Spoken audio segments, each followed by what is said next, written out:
Are you looking for your Sodalite smarts?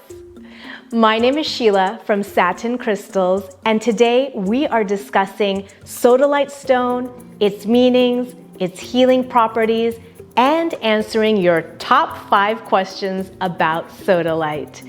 Before we begin, remember to like our video and subscribe to our channel because you do not want to miss out on all of the upcoming gemstone videos coming your way. So let's discuss Sodalite and find out if you are somebody who could benefit from Sodalite in your life. The top 5 questions that we are going to answer about Sodalite today are: how do you use Sodalite metaphysically and what does it mean metaphysically? What is the orange in some of the Sodalite? What is Hackmanite or Tenebrescent Sodalite? Does all Sodalite glow? And is Sodalite the same as Lapis Lazuli? What is Sodalite? Sodalite is this rich blue stone with white calcite inclusions. Now, Sodalite does come in other colors. It's more rare, but you can find it in other shades like pinks and purples and greens. But the most common one that you will most likely find in the market is blue Sodalite. Blue Sodalite, this is the raw version, and then is polished into jewelry, into crystal healing pieces and shapes, and used for interior design. How do you use Sodalite metaphysically? Sodalite metaphysically is all about mental balance. So it helps to organize your thoughts, encourages rational thinking, takes your good ideas and manifests them into reality. It is also a very intuitive, yin, feminine stone, so it has that psychic energy from the moon. Sodalite connects both your higher self, your higher mind, your intuitive mind, your third eye chakra, to your logical mind here on earth, your ego and your everyday thoughts that run through your head. So it's a great connection aligning both of those mental states. Sodalite is also great for your throat chakra because of its blue color. So both third eye and throat chakra benefit from Sodalite. Now there's many ways that you can use Sodalite in your metaphysical practice. I'm going to show you a few ways and then head on over to Satin Crystals where there's a lot more ideas on how to use Sodalite waiting for you there. Place Sodalite in your bathroom area for that zen, spa-like energy.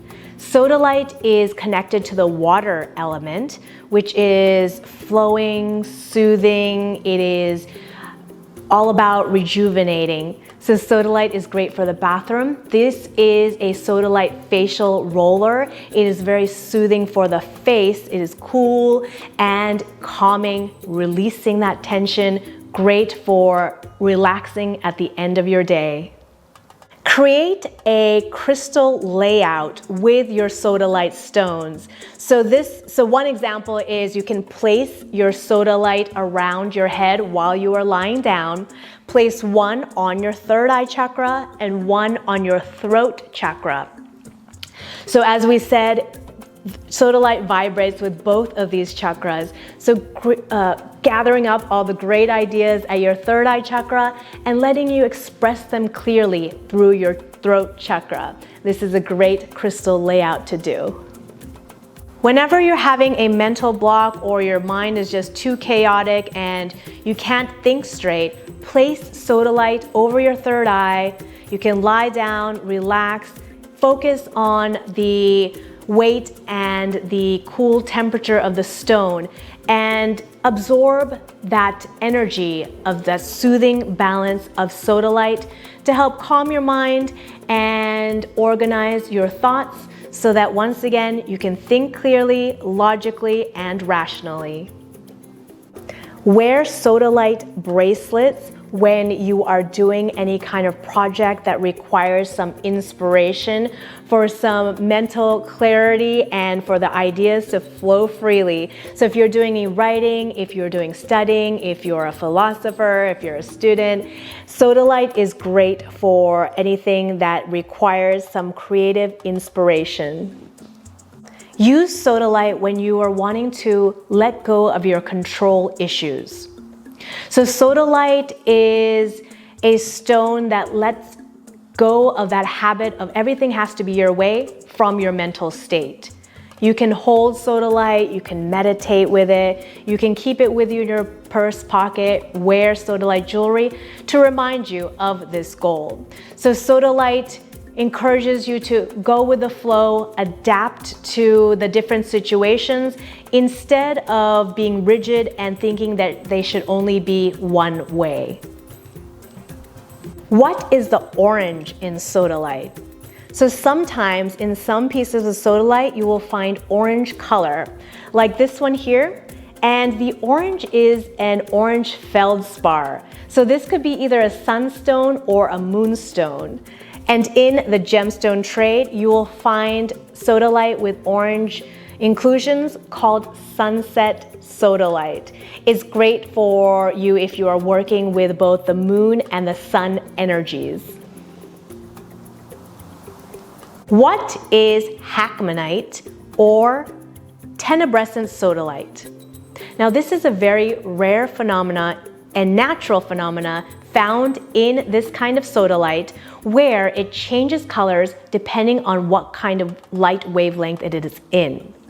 So Hackmanite is usually found in a pink, purple, or purplish color. It can be other colors as well. This Hackmanite pendant that I have here is a very light bluish indigo color. And the phenomena is that when it's in the dark, it is a bold, dark color, but when it hits the light, whether that's sunlight or artificial white light, it fades its color to a faded, grayish, off-white color. So this color change is called reverse photochromism, and it can be done indefinitely to Hackmanite. So place it in the sun, it'll fade the color. Place it in the dark, it'll darken the color. And you can do this forever unless you heat your Hackmanite, and that'll destroy its natural tenebrescence. So this phenomena is rare, and making Hackmanite a very special stone. Some people say that you can leave it under prolonged darkness and it'll turn back to its rich color. Some people say you will have to place it under UV light for you to see the darker color change again. Either way, it's a very special stone, and we are going to show you in the next question and answer how this pendant actually glows under UV light. Does all sodalite glow? Now, a lot of sodalite does glow under UV light. It has a yellowish orange, sometimes pinkish glow under the light. However, not all of your sodalite will glow, and that does not mean that it is not real. It just depends on how much sulfide molecule is in the stone when it was formed. So the sulfide molecule is what is making your stone fluorescent.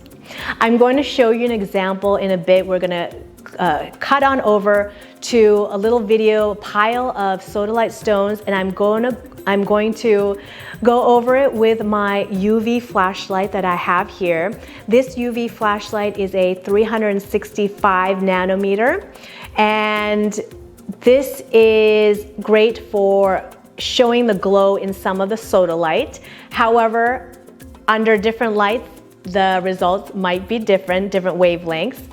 There's also a lapis pyramid in this video that I'm going to show you, and the lapis has some sodalite in it. That's why those areas will glow a yellowish glow. Let's see if we can see it on this video here or not, but it might be a little bit too bright.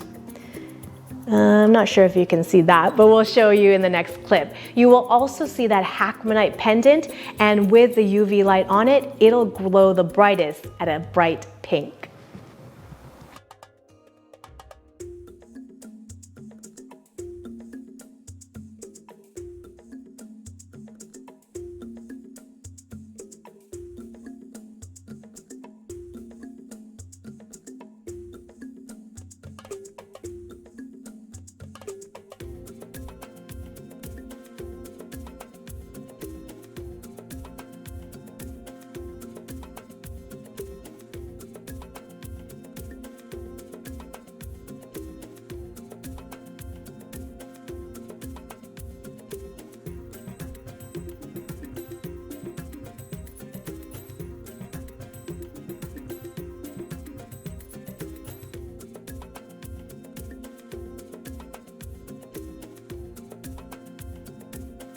Is sodalite the same as lapis lazuli? No, sodalite and lapis are two different stones. However, they do get confused for each other because they can look very similar. They both have this rich blue color and white calcite inclusions. Now, a few ways to tell them apart. So first of all, lapis lazuli will most usually have pyrite inclusions. So this gold pyrite flakes within the lapis distinguishes it from sodalite, which only shows the white calcite. Now, this is usually a telltale sign that you have lapis if there is pyrite, but there are very rare occasions that you may find pyrite in your sodalite, or you may not see any pyrite in your lapis. Another way to tell is that by doing the crystal streak test is when you streak a mineral across a unglazed piece of tile, and the powder that comes out of the stone will indicate what kind of stone you have. So sodalite will always have a white streak, whereas lapis will always have a blue streak. It doesn't matter what the external color is. That is the streak test that'll determine which stone you have. Now, another way to tell is that sodalite usually has this darker tone, blue tone, and lapis has the ultramarine blue, which is like a brighter blue tone when you do have the blue stones. So lapis will always be blue, whereas sodalite, as we said before, can come in different colors. Now, those are just a few ways to tell, and they are not conclusive in themselves. The best way is, of course, to send them into a certified gemological laboratory, and they can determine for sure. This is not always available to you. So second best thing is to have a vendor who knows what they're selling, they know what they're talking about, and the difference between lapis and sodalite. Can you benefit from sodalite in your life? If you can relate to one or more of these statements, then you should have sodalite. If you are seeking mental balance, use sodalite at your third eye chakra. If you are seeking to speak your truth, use sodalite at your throat chakra. If you are attracted to sodalite's blue and white, cooling, calming, rejuvenating energy, then place sodalite in your space. If you are looking for inspiration to unblock any mental obstacles, use or wear sodalite. If you want a restful sleep, some peaceful vibrations, then sodalite is exactly the right stone for you. Those are the answers to your top 5 questions about sodalite. And we have a whole in-depth article, a lot more information for you on the sodalite meanings page at Satin Crystals. So head on over there, and that's also where you can collect your sodalite stones and jewelry. While you're there, join the Satin Crystals VIP Club and SMS Club as we send out crystal healing information for you every single week. Thank you again for subscribing, for liking the video, and as always, thank you for spreading your positive light into our universe.